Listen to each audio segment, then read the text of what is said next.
Hola a todos, en este video voy a explicar el método de análisis de varianza, también conocido como ANOVA. Este ANOVA tiene tres formas de llevarse a cabo, una de ellas es diseño completamente aleatorizado, tenemos bloques aleatorizados y experimentos factoriales. En este video solamente explico el diseño completamente aleatorizado o también se conoce como ANOVA de un factor. Bueno, este tema y el ejercicio que voy a ver en este video viene en el libro Estadística para Negocios y Economía de Anderson, Sweeney y Williams. Antes de revisar el método o el tema, deben tener conocimientos sobre prueba de hipótesis, muestreo y cuestiones de estadística. Vamos a ver que en la prueba de igualdad de medias poblacionales vamos a establecer dos hipótesis. Hipótesis nula, hipótesis alternativa. Hipótesis nula nos indica que las medias poblacionales son iguales. Mu1 es igual a Mu2, igual a Mu3, a Mu4, a Mu-K, la cantidad de medias que tengamos. Esa va a ser la hipótesis nula. Y la hipótesis alternativa, donde nos indica que no todas las medias poblacionales son iguales. Es decir, una de estas Mus o de estas poblaciones son diferentes, o pueden ser 2, 2 de 4, 3 de 5, etc. Vamos a utilizar la regla de rechazo del método del valor P. Rechazar H0 si el valor P es menor que alfa es lo que nos indica el método del valor P. Alfa es nuestro nivel de significancia.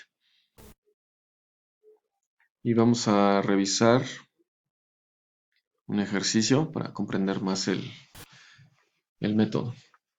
El ejercicio dice así: se proponen tres nuevos métodos de ensamble para un producto nuevo, para determinar con cuál de los métodos se producen más unidades por hora.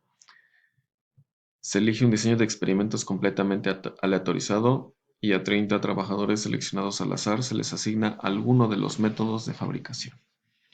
El contexto es el siguiente, el contexto de este problema es que se va a crear un nuevo producto. Este producto lleva un ensamble. Vamos a pensar que son carritos de juguete y se va a ensamblar alguna de las partes del carrito. Pero se proponen tres métodos de trabajo. Obviamente se tiene que elegir el método que nos dé mayor cantidad de unidades por hora. Se selecciona a 30 trabajadores, los cuales se les asigna uno de los tres métodos en partes iguales. No necesariamente tiene que ser en partes iguales, sin embargo es lo más conveniente. En la tabla nos presenta el número de unidades producidas por cada uno de los trabajadores. Ven que tenemos 10 datos, son 10 trabajadores. No se repiten los trabajadores, son trabajadores diferentes. 10 trabajadores ocupan el método A, otros 10 el método B y otros trabajadores ocupan el método C. Esto es para revisar si efectivamente alguno de los métodos me está produciendo mayor cantidad de unidades por hora. Utilice estos datos y realice una prueba para ver si el número medio de unidades producidas es la misma en los tres métodos de fabricación. Use alfa de 0.05. Entonces lo que vamos a hacer aquí es hacer una prueba con estos datos, con lo que es ANOVA, para identificar si el método que se usa cambia las unidades por hora o es diferente para los métodos. Lo primero que vamos a hacer es capturar los datos. Aquí ya están capturados, tal como están. Y tenemos que tener instalado el complemento análisis de datos. Vamos a la pestaña datos. Aquí está el complemento análisis de datos. Le voy a dar clic y cuando aparezca la ventana, voy a seleccionar análisis de varianza de un factor. Ahí está, que es el análisis de varianza que estamos revisando. Selecciono, es nuestra primera opción de esa tablita. Pongo en aceptar y luego en rango de entrada vamos a seleccionar todos los datos. Prácticamente estoy seleccionando también los métodos, el método A, el método B y el método C. Está agrupado por columnas y vamos a seleccionar rótulos en la primera fila.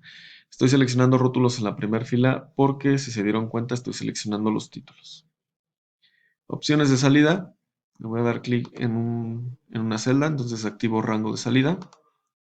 Y aquí voy a seleccionar una celdita.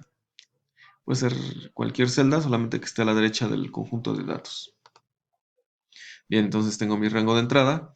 Está organizado por columnas, rótulos en la primera fila porque seleccioné títulos y rango de salida, que es una celda. Listo, aceptar. Ahora vamos a identificar nuestro valor P con el que vamos a realizar la prueba de hipótesis. Y nuestro valor alfa que nos propone el ejercicio es de 0.05. Bien, si nosotros comparamos estos dos valores, solamente los voy a escribir abajo nuevamente. 0.05, bien. El valor de 0.29 es mayor, por lo tanto, se va a aceptar. Vamos a ver la regla de rechazo. Aquí tengo la regla de rechazo. Nos indica el método del valor P. Rechazamos H0 si el valor P es menor a alfa. Como no es menor, vemos que el valor P es mayor, por lo tanto no se rechaza. Y vamos a decir que se acepta la hipótesis nula. Recordamos que la hipótesis nula es todas las medias son iguales. ¿Qué pasa si las medias son iguales? O sea, el promedio de cada uno de los métodos es igual. Por lo tanto, si el promedio es igual, no afecta el factor. ¿Cuál sería el factor para este ejercicio? Porque podemos tener diferentes factores. En este caso es el método. ¿Sí? El método, que es el que cambia en cada uno de estos grupos. Por lo tanto, este es el factor. Si todas las medias son iguales, entonces el factor no afecta a las medias, por decirlo así. Por lo tanto, el factor, decíamos que era el método no afecta en el promedio de unidades por hora. Entonces, simplemente reviso cuál es el valor P, lo comparo con alfa. El valor P es el valor que dice probabilidad en la tablita de ANOVA. Entonces decíamos, lo comparamos, reviso la hipótesis, si se acepta o se rechaza, siempre es con la hipótesis nula. Y de ahí hago una pequeña conclusión. Revisamos las medias, son iguales o no son iguales, o si alguna es diferente, como nos indicaba en el inicio del video. Y luego ya decidimos o hacemos una conclusión acerca del factor. Si todas las medias son iguales, el factor no afecta. Por lo tanto, el método de trabajo no afecta en el promedio de unidades por hora. Puedo usar cualquier método y me va a dar en promedio las mismas unidades por hora. Bueno, esto es todo para este video. Espero sea sencillo y sea entendible para que puedan usar los otros métodos, que es bloques aleatorizados y experimentos factoriales. Muchas gracias.